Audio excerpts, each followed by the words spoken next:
The flashing red and blue lights sliced through our calm, suburban afternoon like a thunderclap in a church. On my phone's security feed, I watched two officers burst through Willowbrook Estate's front gate, faces tight with purpose. And right there on my doorstep stood Karen Whitfield, our self-proclaimed queen and HOA president, waving a shiny key in the air like it was her badge of authority.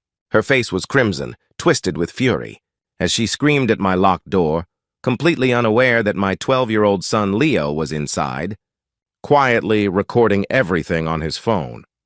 What Karen didn't realize was that in just a few minutes, she'd be the one answering questions, not asking them.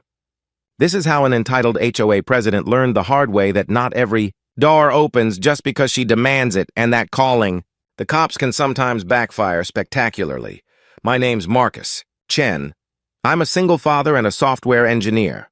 3 months ago, Leo and I moved into Willowbrook Estates, a gated community that I thought would be peaceful, modern, and safe. The lawns were perfect, the schools had great ratings, and the HOA rules seemed reasonable on paper. What I didn't expect was Karen Whitfield, the woman who treated her HOA title like she was the mayor, sheriff, and supreme judge of the neighborhood all rolled into one. From day one, she made it clear she didn't approve of what she called unsupervised children. The first time she saw Leo walking home alone from the bus stop, she cornered me in the driveway like she was doing me a favor. With that sugary tone that barely hid the insult, she said maybe I should consider after-school care because, according to her, single parents often struggle with proper supervision. I told her politely that Leo was 12, smart, independent, and completely fine being home for a couple of hours after school. Plus, I worked from home and kept an eye on him through our smart security system. That should have been the end of it. But Karen wasn't the type to back down when told no. A week later, she started making up new rules that weren't written anywhere. She claimed the HOA bylaws prohibited children under 16 from being left alone at home. When I asked to see those bylaws, she told me they were being updated and I'd get a copy soon. That copy, of course, never came. Over the next few weeks, Karen's obsession grew. Every afternoon, her silver SUV would appear right as the school bus arrived. She'd slow roll past our driveway, pretending to check mailboxes or street signs, but always keeping her eyes on our front door. Sometimes she even parked across the street, just watching. Leo started asking me why the mean lady was always spying on him. Things came to a head one Tuesday in October. I was in the middle of a crucial video conference with clients in Japan when my phone buzzed with alerts from our smart home system. Someone was trying to unlock our front door again and again, but the key wasn't working. Then came the sound I'll never forget. Karen's shrill voice echoing through the security speakers, ordering Leo to open the door immediately. My blood ran cold as I switched to the live feed.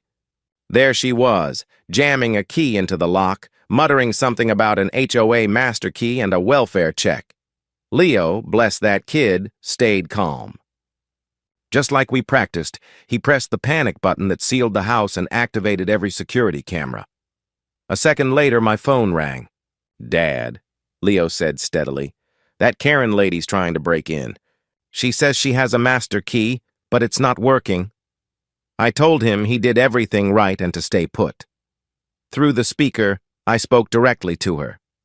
"Karen, you are trespassing. Leave my property now." Instead of leaving, she doubled down. Her face turned redder than a stoplight as she pulled out her phone. To my disbelief, she actually dialed 911, putting on her best hysterical performance. She told the dispatcher there was an abandoned child inside, possibly hurt, and she couldn't get in to help. She even claimed she was performing an authorized HOA welfare check, accusing me of neglect. The second she hung up, I called 911 myself, explaining that an unauthorized person was attempting to enter my home while my son was safe inside. The dispatcher assured me that officers were already en route. I shut down my meeting, grabbed my keys, and sped home with my heart hammering. When I pulled into Willowbrook Estates, the flashing lights were already painting the houses red and blue. Two officers, Martinez and Thompson, stood at my porch while Karen ranted about HOA safety rules and parental irresponsibility. Inside, Leo followed my instructions perfectly. He stayed calm and spoke through the video doorbell, telling the officers he was fine and just doing his homework. By the time I stepped out of my car, Karen was pointing at me dramatically, declaring, "That's him. That's the negligent father who left his child alone." Officer Martinez gave me a look, half amusement, half disbelief. He asked me quietly to explain what happened. I walked up to the door, pulled out my real house key, and unlocked it in one clean turn, while Karen's so-called master key hung uselessly from her fingers. Leo was at the kitchen table when I walked in, his math homework still neatly spread out like nothing had happened. For a 12-year-old who'd just been through an attempted break-in, he looked astonishingly calm. The officers checked on him first, confirming he was unharmed, had food and water, and could reach me at any time. Then I turned on the living room TV and pulled up the security footage. The room went quiet as the video played.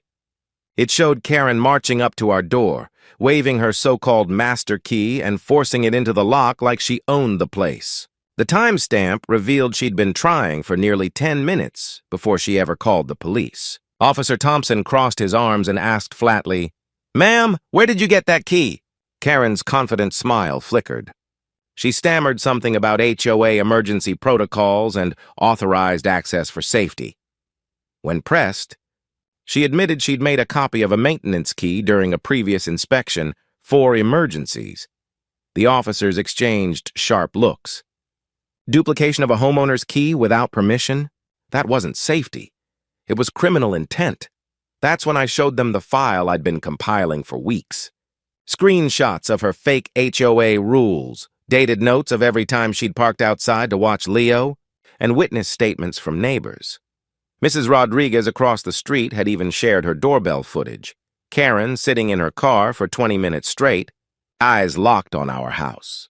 Officer Martinez's tone hardened. He reminded Karen that filing a false 911 report about a child in danger was a serious misuse of emergency services. The more he spoke, the smaller she seemed. The once arrogant president of the HOA was shrinking under the weight of her own lies. Outside, neighbors started to gather, watering plants, pretending to check mail, but clearly watching the whole scene unfold. A few phones were raised. The gossip train was already boarding. Karen noticed too. Her face flushed red, then pale, as the authority she'd clung to for years dissolved in front of her audience. Officer Thompson asked to see the HOA bylaws, granting her any right to enter a resident's home. Karen faltered, claiming the documents were at her house. Thompson cut her off gently but firmly. "Ma'am, no HOA policy overrides state property laws. You cannot enter a private home without permission." Then came the words I'll never forget.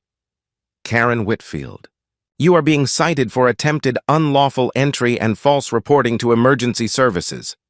Her mouth opened, but no sound came out. She sputtered about her leadership duties and neighborhood safety. But the officers were unmoved. As they wrote up the citations, I calmly informed them that I'd be pressing charges and my attorney would follow up. The mention of an attorney drained the last color from her face. The next HOA meeting was legendary. Word had spread faster than wildfire. Half the neighborhood showed up, many who hadn't attended in years. The air buzzed with anticipation. I brought my attorney, Jacob Morrison, an HOA specialist with a reputation for dismantling bullies like Karen. Jacob laid everything out like a courtroom presentation. Unauthorized key duplication, attempted break-in, false reporting, harassment. It was all documented, time-stamped, and undeniable. He even called for a full audit of the HOA's key control policies to ensure no other homeowners had been compromised. As he spoke, the board members shifted uncomfortably. Tom Bradley, the treasurer, admitted Karen had tried to sneak in a motion for mandatory welfare checks without any board approval. Sarah Kim, the secretary, produced the minutes showing the board had explicitly voted against granting her entry authority. One by one, they all distanced themselves from her. When the vote of no confidence came up, the result was unanimous. Even Karen's usual allies couldn't defend her now. The room erupted in murmurs as Karen shot to her feet, her chair screeching across the tile. "You'll regret this," she shouted, her voice cracking. "This neighborhood will fall apart without me." Then she stormed out, heels striking the floor like a retreating drumbeat. But the consequences didn't stop there. The false reporting charge carried a $5,000 fine. The unlawful entry charge, amplified by the fact she had premeditated the act by duplicating a key, became a misdemeanor. Her precious real estate license, which she'd bragged about constantly, was suspended pending review. When our civil case went to court, the judge didn't mince words. Karen's harassment, false accusations, and emotional harm to Leo were undeniable. The settlement ordered her to pay $15,000 in damages and legal fees. She was permanently banned from serving on any HOA board and sentenced to 100 hours of community service. The final blow came with the restraining order. She was forbidden from coming within 100 feet of our home. I'll never forget the expression on her face when the judge read that verdict. The same woman who once strutted around our neighborhood barking orders now stood trembling in designer heels, tears streaking her makeup as the bailiff explained her probation terms. Karen Whitfield had spent years trying to control others. But that October, when she tried to use her fake master key, she unlocked the one door she couldn't close, the door to her own downfall.